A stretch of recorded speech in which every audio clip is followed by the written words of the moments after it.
Hello, beautiful souls. Thank you for joining me. This is part 2 of episode 3 of the Founding Fathers series.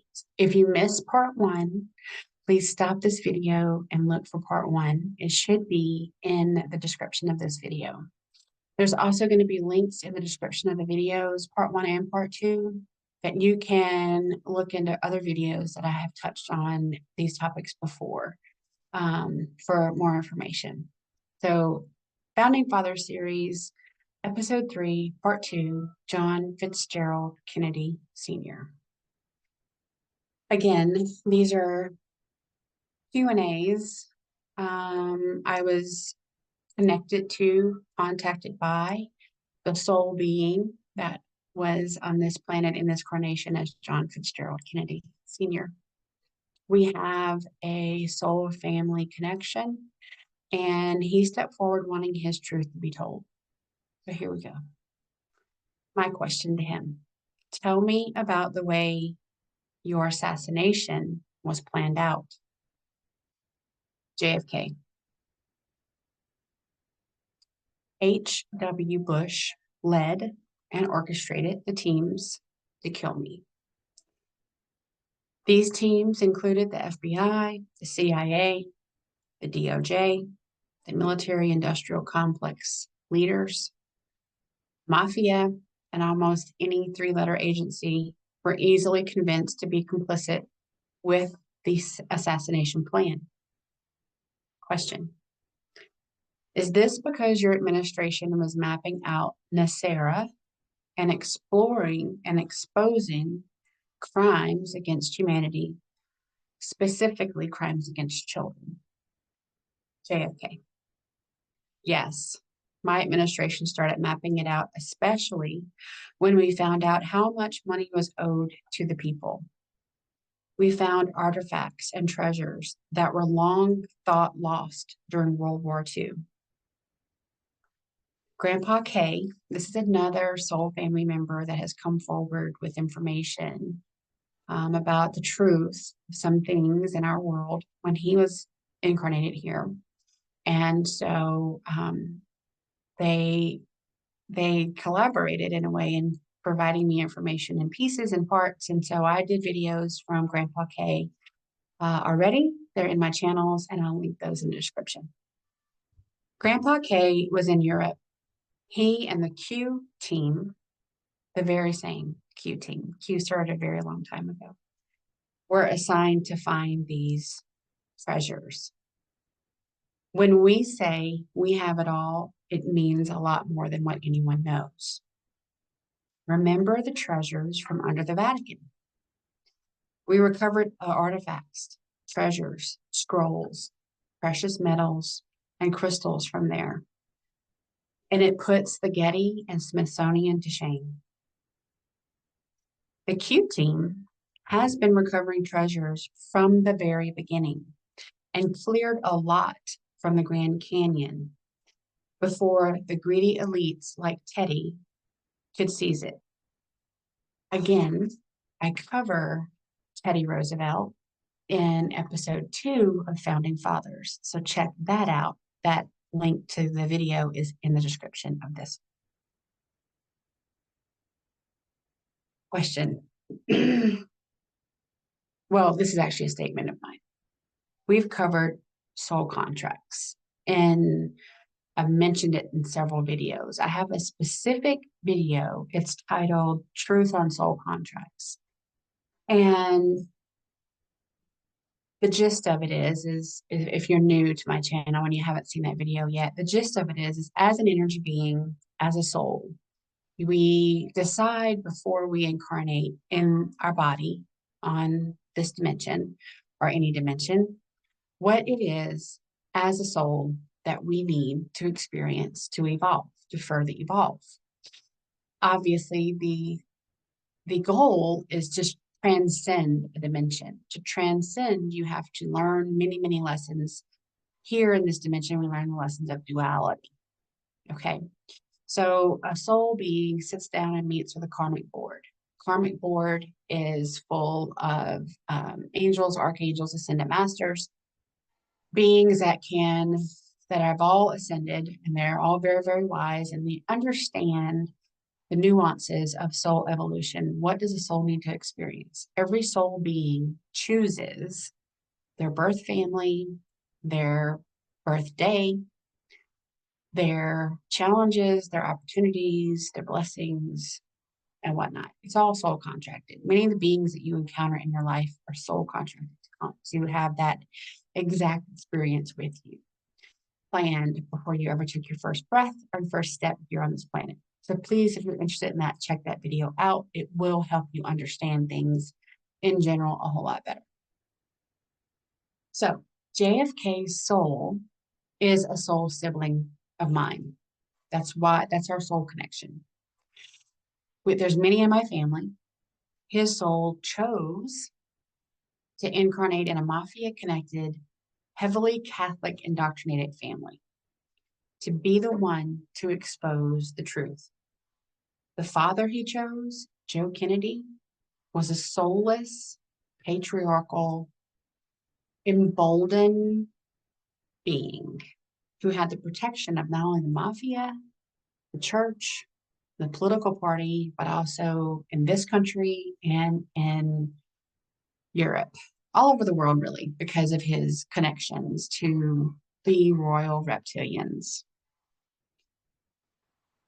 The position, one of the positions that Joe Kennedy was appointed to by FDR, was the ambassador to the court of St. James for the United States Embassy in London. That put him right in the backyard of the royal reptilian family. He was able to collaborate and plan and be a culpable and complicit member of a lot of the Illuminati actions. So, Joe Kennedy came back from a trip to London at one point and realized that Rosemary had a boyfriend and was very serious about this boyfriend. This boyfriend did not meet the standard that the Kennedys expected. And with all of the females in the family, there was a very strict, very heavy-handed way of discipline. So all freedoms were taken from Rosemary, and she acted out, as most 20-somethings would. She felt as an adult that she could make her own decisions. She was not supported in that and was quickly labeled mentally ill. And he actually switched his verbiage from mentally ill to mentally retarded so that no one could really have a rebuttal of, well, what's her illness? Can she be medicated or something like that? He wanted her literally removed from the family because of the problems that she was creating, or perceived problems that she was creating for the family. She was the eldest child. So the boyfriend disappeared. Joe Kennedy arranged for Rosemary to have a lobotomy at 22 years old. She regressed to the mental capacity of a toddler and was locked away in a Catholic-run asylum and had no contact with her for over 20 years. Paid the bills, didn't see her. He didn't tell his wife what he had done to Rosemary until after the procedure was complete. And the other siblings were estranged from her because Joe made sure that everyone thought she was mentally retarded and lived as a recluse and didn't want anything to do with the family. Great guy, huh?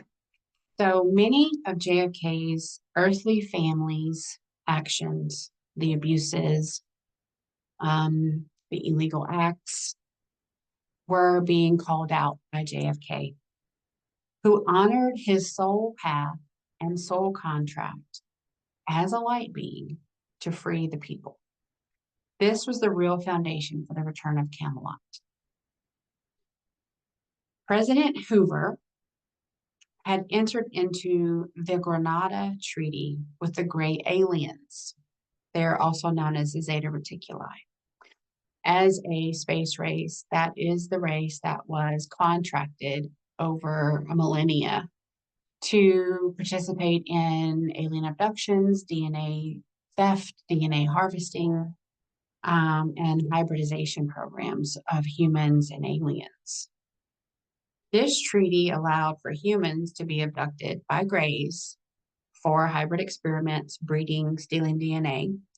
In return, the military-industrial complex received alien technology and assistance in reverse engineering. This Granada Treaty was inherited by all succeeding presidents. So Hoover enacted it, and every president after him accepted it as it stood. When JFK was the president and he received this briefing, he wanted a new deal. He decided to change the deal to make it positive, to save millions of lives, but also to help connect the positive beings in space, because there are plenty, and not have a negative aspect. That's why many people only think of aliens in a negative light, because the only experience or the only stories you hear told are about alien abduction and hybrid programs and theft of DNA and things that are really horrific. And JFK believed that there was more than just the Greys out there. He knew that. And he wanted a collaboration with the positive alien races so that we as a people could advance. And that really pissed people off. So think about it. There's a lot of nefarious acts we now know to be true. They have been perpetrated for a very long time on the people of this planet. It is not about a political party. It is not about a certain country. It is literally everywhere. The bulk of the population was used, quite literally, to feed the nefarious acts of others, of the elites. He was going to stop that. In 1961, JFK gave a speech where he spoke accurately about the dangers of secret society. And he warned the American people that there are those among us eager to misuse power in the name of security. The very word secrecy is repugnant in a free and open society. We, as a people, are inherently and historically opposed to secret societies, to secret oaths, and to secret proceedings. We decided long ago that the dangers of excessive and unwarranted concealment of pertinent facts far outweigh the dangers which are cited to justify it. And here I will add, President Donald John Trump, in his first administration, really was finishing what JFK started. From 2016 through 2020, it was a completion of some of the processes that needed to be overhauled and dismantled that JFK wanted to do before they proceeded the assassination plan. JFK adds the disclosure of the JFK files, fully declassified, will expose a litany of crimes. Deep state crimes of high treason, tyranny, sedition, crimes against humanity, and more specifically in horrific crimes against children. Now, due to the sweeping policy changes and truth being exposed about the elites, there's a strong push to return power and abundance back to the people. This is what brought up the assassination plan. He was dismantling their gravy train, their power system, and their ability to quite literally manipulate and control the masses to that elite whim. JFK.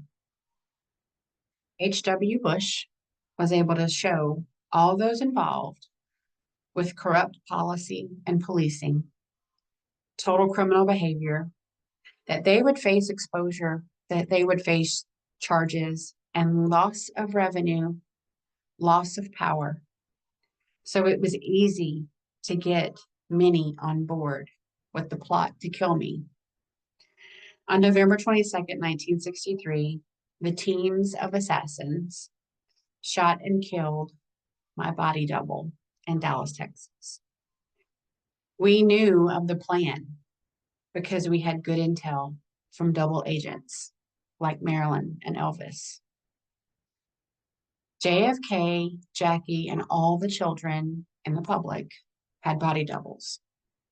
And JFK's body double gladly gave his life for JFK to live.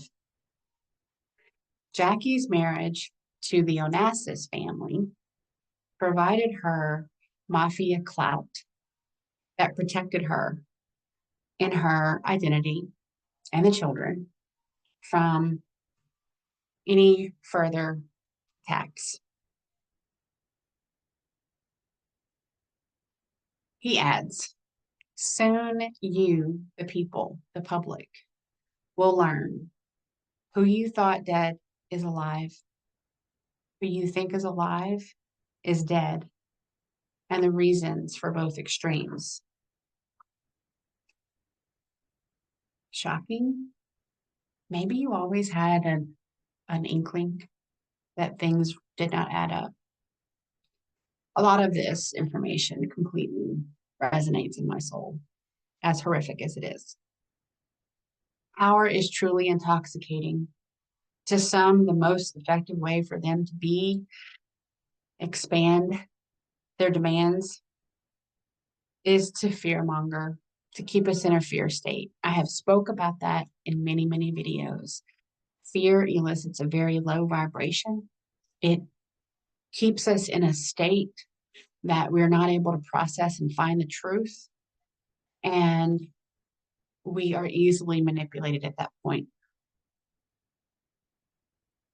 So their habitual intrusion into our lives, both personally and professionally, is solely for national security purposes. That's what they say. Example, Homeland Security Act 2002 is 471 pages of laws and regulations to justify a data grab. They, the bad guys, say it's to prevent terrorism. And to date, since 2002, they have prevented exactly 0 terrorist attacks, domestic or otherwise. Due to the corrupt decisions made by soulless politicians and the political class funded by the elites who stand to gain everything by keeping us in the dark and buying their lies, and will lose quite literally everything as soon as people wake up to the truth, they bully the general populace. And this is where the masses of NPCs and organic portals play a huge role. Check out that video. I will link it in the description. We call them non-player characters. They are beings that don't have a soul, don't have the ability to have a soul. They have no consciousness. They have no connection to source light. They don't have the ability to do that. They are quite literally created and put on this planet to be the driving force behind whatever negative off-world or negative AI agendas are at play at the time. Due to all of this, quite legal because of the system that we're in right now, privacy is dead. The two-tier justice system does not give a fuck about you. They do not. I venture to say that any being in a political position, in a legal position of power, like judges, lawyers, are without a soul by one mechanism or another, because the system is not for the people. The system is for the people of power. JFK. The truth is, secret societies of the elite and the three-letter agencies stood to lose control and money if the administration continued with sweeping policy reform. Therefore, the greed and depravity that compelled these beings to be so cold and ruthless was easily signed on by all culpable and complicit parties. They're all ego-driven. Nothing with a soul or a conscience could do the things that they have done to humanity. They are the true security threat to us all. This is me. Again, the same playbook. The same playbook. Without a soul, all ego, destroying the lives of innocents. We're all seen as expendable. The elite ruling class maintain and increase their power and their protection, their prestige and their position, and they don't care how many lives they have to ruin to do it. Anyone with eyes to see and ears to hear, a heart to receive the truth, and a soul that truth resonates within, will see why both John Fitzgerald Kennedy Jr. and Donald John Trump are enemies of the elites. The only true elected presidents of the United States, in my humble opinion. That concludes part 2, episode 3 of the Founding Fathers series, John Fitzgerald Kennedy Sr.